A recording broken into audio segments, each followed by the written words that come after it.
Sun. Rampes.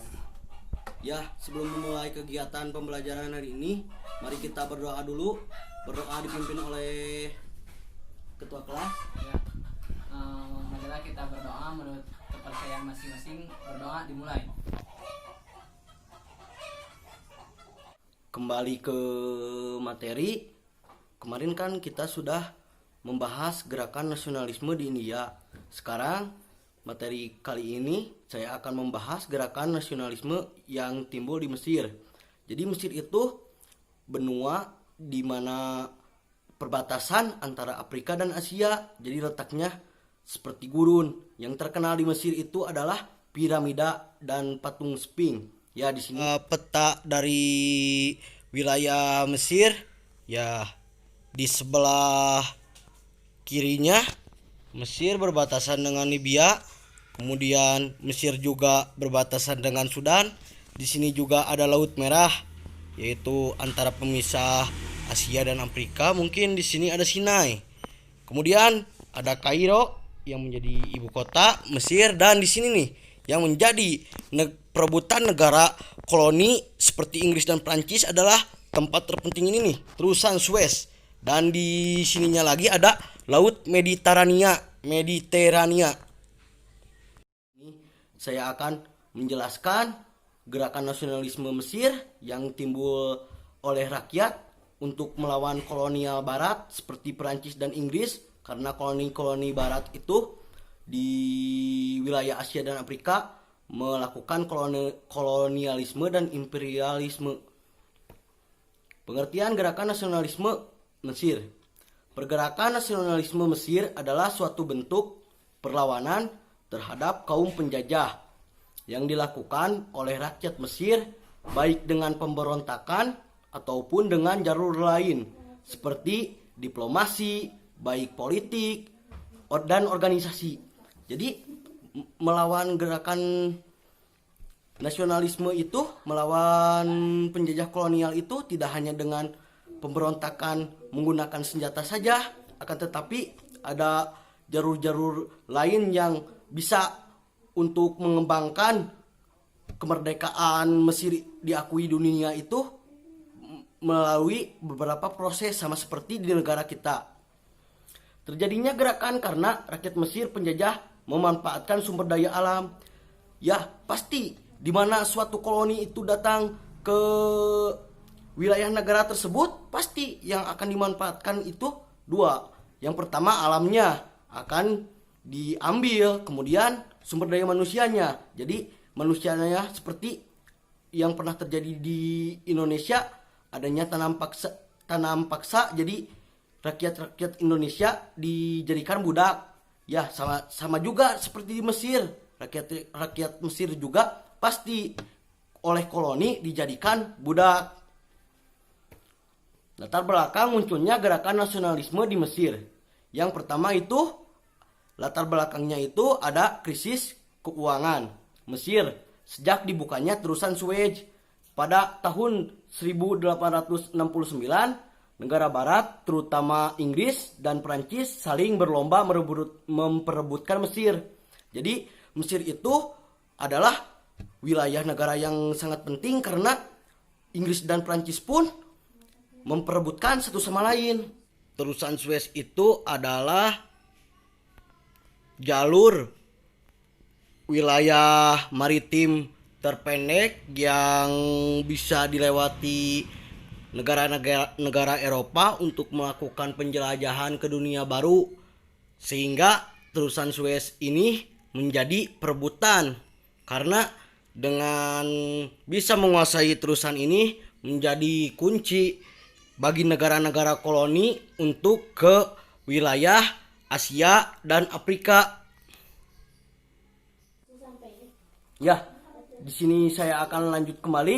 Kekuasaan Inggris semakin kuat mulai tahun 1875 saat Heydrich Ismail membutuhkan uang sehingga menyebabkan krisis dan kemudian menjual Mesir terusan Suez terhadap Inggris. Jadi krisis tersebut yang menyebabkan Mesir menjual terusan Suez. Ya, di sini dilanjut ada poin kedua, adanya campur tangan dan Perancis terhadap pemerintah Mesir yang membangkitkan nasionalisme Mesir atas kekecewaan rakyat sehingga melakukan pemberontakan gerakan perlawanan untuk perubahan sistem pemerintahan.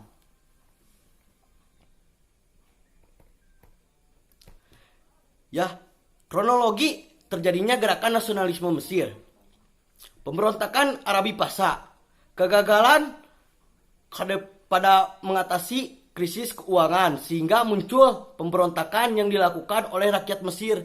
Jadi pemberontakan rakyat Mesir itu karena adanya kegagalan pemberontakan yang terjadi terus-menerus yang menyebabkan kesadaran nasional masyarakat Mesir itu tumbuh untuk bisa keluar dari rantai penjajah koloni.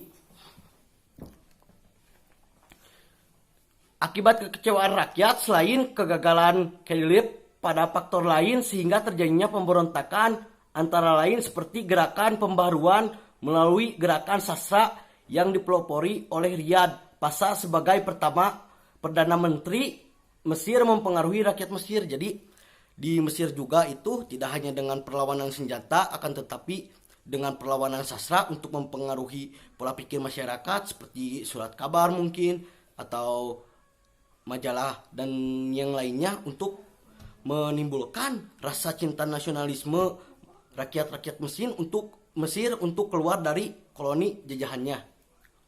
Dilanjut lagi ada poin kedua, pemberontakan Ikhwanul Muslimin. Kelompok Ikhwanul Muslimin adalah kelompok organisasi tertua di Mesir. Dianggap terlarang pada akhir 1940-an. Kelompok Ikhwanul Muslimin memiliki banyak anggota di Mesir. Pemerintah Mesir pada tahun 1948 membubarkan kelompok ini karena menyerang target-target Inggris dan Yahudi. Ikhwanul Muslimin menyebarkan paham-paham Islam radikal. Selain target berperang dengan koloni-koloni barat di Mesir, Ikhwanul Muslimin juga pernah melakukan serangkaian kegiatan kudeta terhadap Presiden Gamal Abdul Nasser pada tahun 1954. Namun kudeta ini gagal sehingga anggotanya ditangkap dan dihukum oleh pemerintah Mesir. Di sini saya akan menjelaskan gerakan-gerakan nasionalisme yang ada di Mesir. Poin pertama, adanya gerakan Wahabi. Semula merupakan gerakan agama yang kemudian memberontak pemerintah Turki, dengan demikian secara politik membangkitkan tumbuhnya nasionalisme Mesir. Jadi nasionalisme Mesir itu ada faktor dari luarnya, yaitu pemberontakan yang terjadi di Turki dengan semangat gerakan Wahabi. Ya, yang kedua adanya pengaruh revolusi Prancis. Ketika Napoleon mendarat di Mesir, ia juga membawa suara revolusi Prancis yang menimbulkan paham liberal dan nasionalisme di Mesir. Jadi Prancis waktu masuk merubah pola pikir masyarakat Mesir dengan memberitahukan bahwa telah terjadi revolusi-revolusi yang ada di wilayah-wilayah Eropa. Munculnya kaum intelektual yang berpaham modern, pasti di mana gerakan-gerakan nasional pasti melahirkan sebuah kaum intelek, yaitu kaum-kaum yang terdidik atau kaum-kaum yang menjadi pendidik. Di sini ada poin keempat, adanya gerakan Pan Arab yang dirintis oleh Amir Setib Arslan dengan yang menganjurkan bersatunya bangsa Arab dengan tujuan untuk kemerdekaan bangsanya. Jadi peranan Islam di gerakan nasionalisme Mesir itu sangat baik karena di sana rakyat-rakyat Mesir bersatu untuk bisa keluar dari rantai penjajahan koloni barat. Di sini saya akan memberikan sebuah biografi tokoh-tokoh perlawanan gerakan nasionalisme Mesir. Yang pertama adanya Mustafa Kamil. Lahir di Kairo, Mesir 14 Agustus 1874. Merupakan tokoh yang memimpin Kongres Nasional yang diadakan pada 7 Desember 1907. Tujuannya adalah pembangunan Mesir secara liberal untuk mencapai kemerdekaan penuh. Yang kedua ada Arabi Pasha. Lahir 31 Maret 1841. Dia Zigzag Mesir, beliau tokoh yang memimpin pemberontakan Mesir yang menuntut agar segera dirubahnya sistem pemerintahan Mesir. Ada Saad Jagul Pasha. Beliau politikus Mesir. Dia pernah menjabat sebagai Perdana Menteri Mesir pada tahun 1924. Memimpin Partai Nasionalisme dan pada tahun 1919 memimpin Partai Wafd. Ahmad Faud.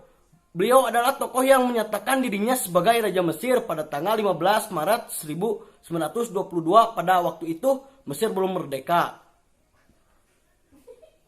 Poin-poin penting dari adanya gerakan nasionalisme Mesir. Poin A, 28 Februari 1922 Inggris mengeluarkan gerakan Continue karena Inggris tidak dapat menghadapi pemberontakan Mesir. Isi gerakan Continue ialah Inggris mengakui kedaulatan Inggris berhak atas terusan Suez. Mesir dijadikan daerah operasi militer dan dipertahankan dari agresi bangsa asing. Status Sudan ditangguhkan. Inggris berhak atas terusan Suez. Kemudian yang ke poin ketiga, 1936 Mesir menjadi negara yang merdeka penuh.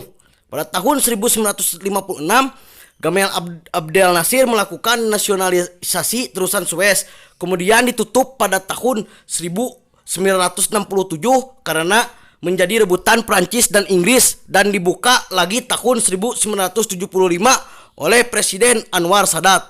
Cukup sekian. Ya cukup sekian mungkin. Jadi kesimpulannya bisa kita tarik di pembelajaran hari ini. Gerakan nasionalisme Mesir dilatar belakangi adanya rasa cinta tanah airan rakyat Mesir. Selain itu adanya faktor-faktor dari luar seperti terbukanya ilmu pengetahuan dan melihat sejarah yang terjadi di benua-benua Eropa tentang munculnya paham-paham tersebut. Di sana akan lahirlah sebuah pemberontakan yang dilakukan oleh rakyat tertindas, yaitu rakyat Mesir, untuk bisa keluar dari rantai penjajahan koloni barat yang antara lain Prancis dan Inggris. Ya, sudah itu kita bisa dapat simpulkan lagi bahwa Mesir dan Indonesia juga memiliki kekerabatan yang sangat dekat karena Insinyur Soekarno yang pada saat itu ya sedang terjadi perang dunia antara blok timur dan blok barat. Kemudian Insinyur Soekarno melakukan kongres konferensi Asia Afrika pada saat itu. Jadi negara-negara di benua Asia dan di Afrika itu tidak untuk berperang. Jadi jangan ikut campur peperangan blok timur dan blok barat. Jadi gerakan non blok karena peperangan itu akan memperpecah belah persatuan. Ya. Cukup sekian. Mohon maaf bila ada kesalahan dalam ucap bahasa dari Bapak. Sekian, terima kasih. Wassalamualaikum warahmatullahi wabarakatuh. Jangan lupa dikumpulkan tugasnya di Google Classroom, sudah di-share yang nantinya akan menjadikan nilai tugas. Sekian, terima kasih. Wassalamualaikum warahmatullahi wabarakatuh.